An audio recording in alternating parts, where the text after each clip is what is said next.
La partie 1 de la légende de la carte 2 sur les États-Unis de la page 165 nous décrit tous les services et les flux qui font des États-Unis une puissance économique et culturelle. Le premier figuré nous permet d'identifier où se trouvent les différentes places boursières des États-Unis. Elles se trouvent dans de très grosses villes, à Chicago et New York. De plus, c'est ici que se trouvent les plus grandes CBD, c'est-à-dire les quartiers d'affaires américaines, avec Loop pour Chicago et Manhattan pour New York, ce qui n'est pas anodin. Le deuxième figuré, lui, place le foyer de création culturelle mondiale. Il est placé à Los Angeles pour une bonne raison, puisque c'est ici que se trouve le quartier d'Hollywood, l'un des quartiers les plus connus du monde, et en effet, c'est de là-bas que sortent la plupart des grands films à gros budget et qui permettent donc aux États-Unis de faire un bénéfice assez conséquent. De plus, Hollywood est aussi l'exemple du soft power américain. Il étend la culture américaine dans tout le monde de manière douce. Mais Los Angeles est aussi connu pour être une ville où l'industrie de la mode est très présente et très influente dans le monde entier. Le troisième figuré, lui, représente l'ALENA, qui est une zone de libre-échange qui regroupe les États-Unis, le Canada et le Mexique. Elle est la zone de libre-échange la plus aboutie et veut en concurrencer bien d'autres. Ensuite, le quatrième figuré représente les principaux échanges commerciaux vers les États-Unis. Ces échanges se passent entre les États-Unis et l'Asie, entre les États-Unis et l'Europe, mais aussi avec le Canada. Le cinquième figuré représente les États exportateurs de pétrole vers les États-Unis. Ces derniers font très attention et surveillent de très près leurs relations avec ces États. Ils font en sorte qu'elles ne se dégradent jamais, puisque les États-Unis dépendent d'elles, étant donné que sans ces États, ils ne peuvent pas subvenir aux besoins en pétrole de leur grande population. Les États en question sont l'Angola, le Nigeria, qui se trouve en Afrique, le Mexique et le Canada, qui se trouvent donc sur le même continent que les États-Unis. L'avant-dernier figuré affiche les flux touristiques des Américains vers Cuba. Cuba vit du tourisme, américain entre autres. En 2017, l'île a attiré 610 500 visiteurs américains, soit le triple de l'année précédente, et 4,5 millions au total. Mais les États-Unis attirent elles aussi des touristes venus d'Europe, comme montré sur la carte. Bien qu'elles ne dépendent pas du tourisme, on parle quand même d'1 700 460 visiteurs français qui se sont rendus aux États-Unis en 2018. Et ce ne sont que les Français. On parle ici que des Français et non pas de toute l'Europe en général. Ce qui représente donc un chiffre beaucoup plus gros. Et enfin, le dernier figuré affiche les flux migratoires. On observe des flux migratoires du Mexique à destination des États-Unis. Le département de la sécurité intérieure des États-Unis informe qu'en 2014, 60% des immigrés illégaux venant aux États-Unis étaient originaires du Mexique. Mais les immigrés viennent aussi d'Asie. Toutes ces personnes viennent en général dans le but d'y trouver un nouveau départ, une deuxième chance.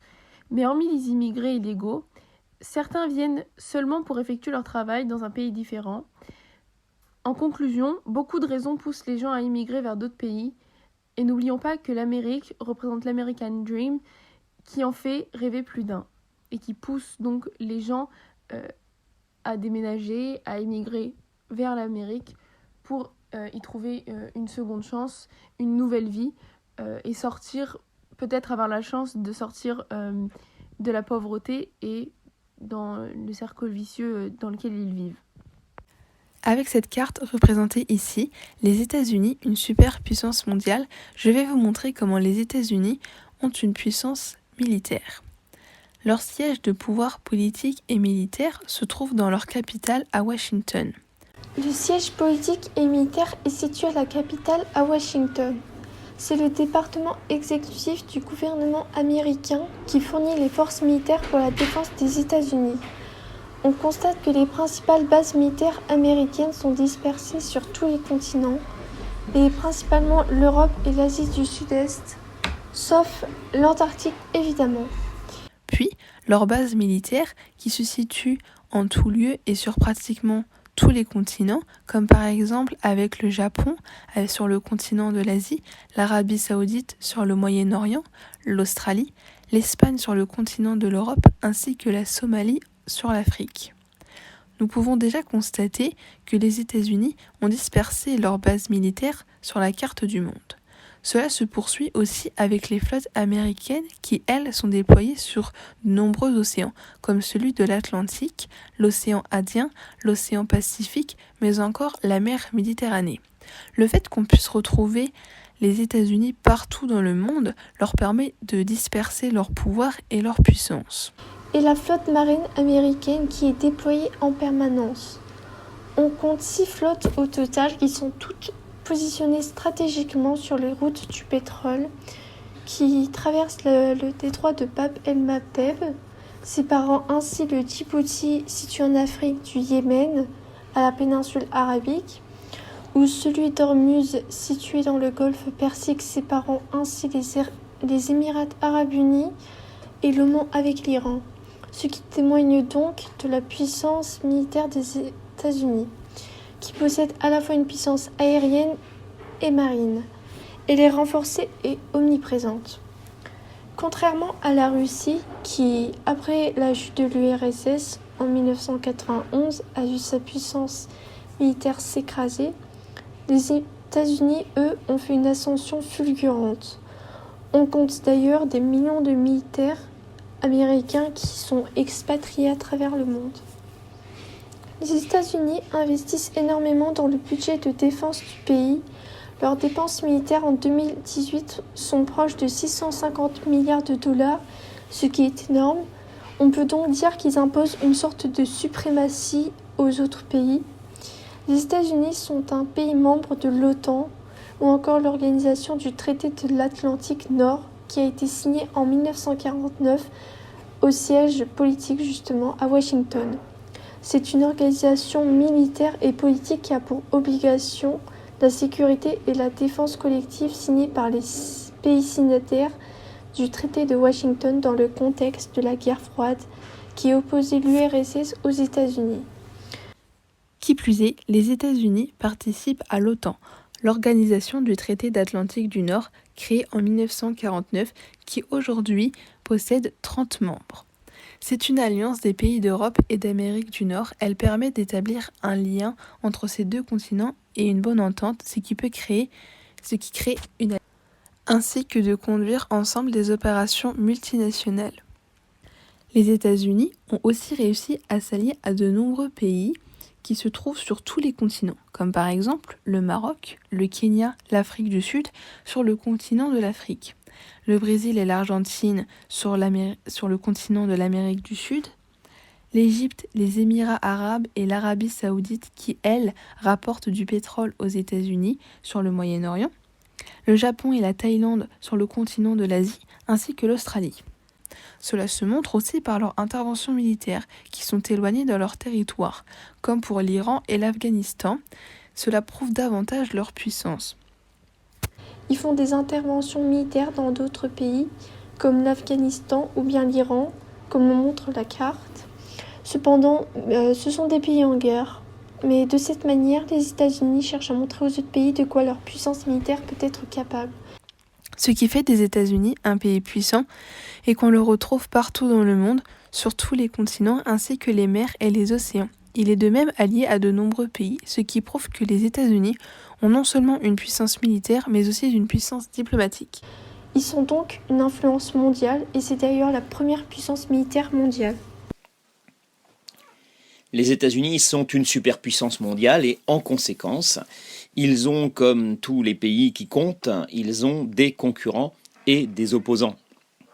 Alors ces concurrents, ça peut être des pays dont certains peuvent être des partenaires, mais qui ne peuvent pas être traités seulement en vassaux parce que ce sont des pays qui sont reconnus comme ayant une certaine puissance dans le monde. Ce sont les États qui sont membres du Conseil de sécurité de l'ONU. Il y en a 5 dans le monde, la Russie, la Chine, la France, le Royaume-Uni et bien sûr les États-Unis. Il faut compter évidemment avec ces pays qui pèsent sur la scène internationale. Il y a aussi des États qui détiennent l'arme nucléaire. C'est le cas bien sûr de ces 5 pays qui ont un siège permanent au Conseil de sécurité de l'ONU, mais il y a d'autres États qui disposent de l'arme nucléaire, c'est ce qu'on appelle la prolifération nucléaire, le fait que de plus en plus d'États aient la bombe atomique. C'est le cas de pays comme le Pakistan et l'Inde, éternels rivaux entre eux. Et puis, plus inquiétant, la Corée du Nord, qui est considérée comme un pays dangereux, un pays menaçant pour la sécurité des États-Unis.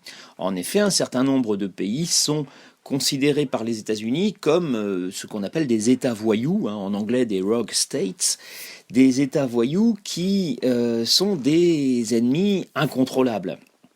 Des États donc comme la Corée du Nord bien sûr, la Libye, le Tchad, le Yémen, la Somalie, l'Iran, la Syrie, des pays qu'on considère comme dangereux et qu'on a du mal à contrôler.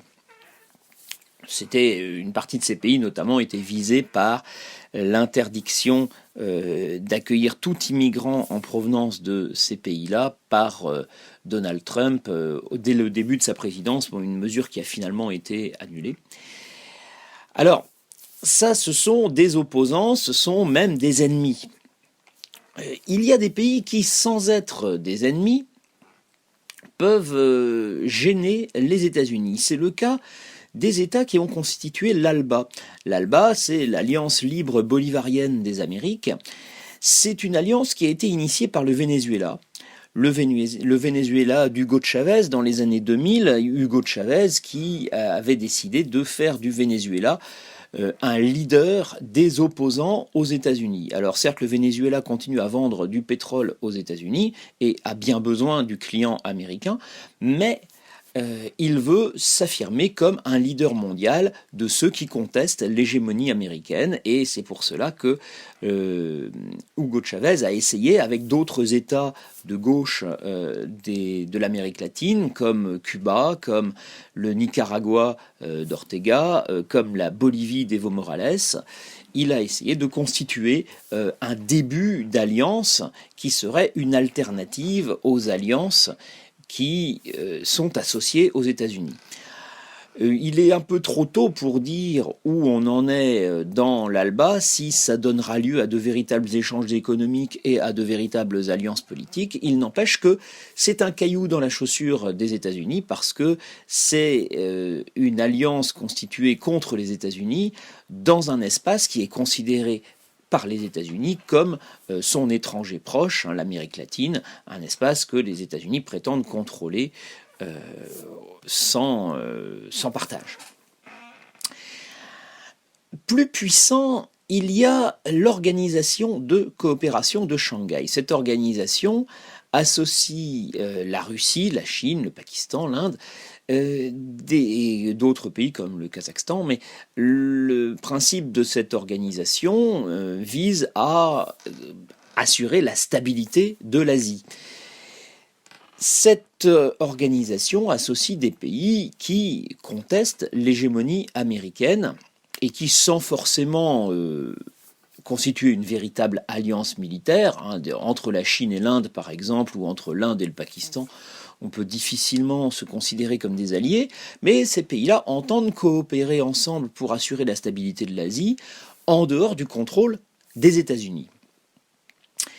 Et puis enfin, il y a des organisations qui représentent une concurrence économique des États-Unis. Alors bien sûr, le grand concurrent économique des États-Unis, c'est la Chine, mais la Chine, ce n'est pas une organisation internationale, c'est un État seul. En matière d'organisation internationale, il y a une organisation qui a un PIB équivalent à celui des États-Unis, c'est l'Union européenne. Et l'Union européenne qui au départ s'était constituée, encouragée par les États-Unis dans les années 50, mais qui aujourd'hui est devenue un véritable concurrent aux États-Unis. Et puis enfin, il y a Mercosur qui est une alliance de libre-échange, là aussi une zone de libre-échange en Amérique latine, en Amérique du Sud essentiellement, entre le Brésil, l'Argentine, le Paraguay et l'Uruguay. Les États-Unis ont beaucoup essayé d'associer Mercosur à l'ALENA, qui regroupe les pays d'Amérique du Nord. Ça n'a jamais vraiment réussi. Alors le Mercosur n'est pas tourné contre les États-Unis, mais c'est un espace clairement dominé par le Brésil qui aspire lui aussi à être une grande puissance et sans forcément concurrencer les États-Unis, le Brésil n'entend pas être un État soumis aux États-Unis. Donc les États-Unis ont des concurrents et des opposants qui certes ne mettent pas en réel danger l'hégémonie américaine, mais qui montrent qu'il faut tout de même compter avec eux et que les États-Unis ne peuvent pas toujours faire tout ce qu'ils veulent, même s'ils sont une superpuissance mondiale.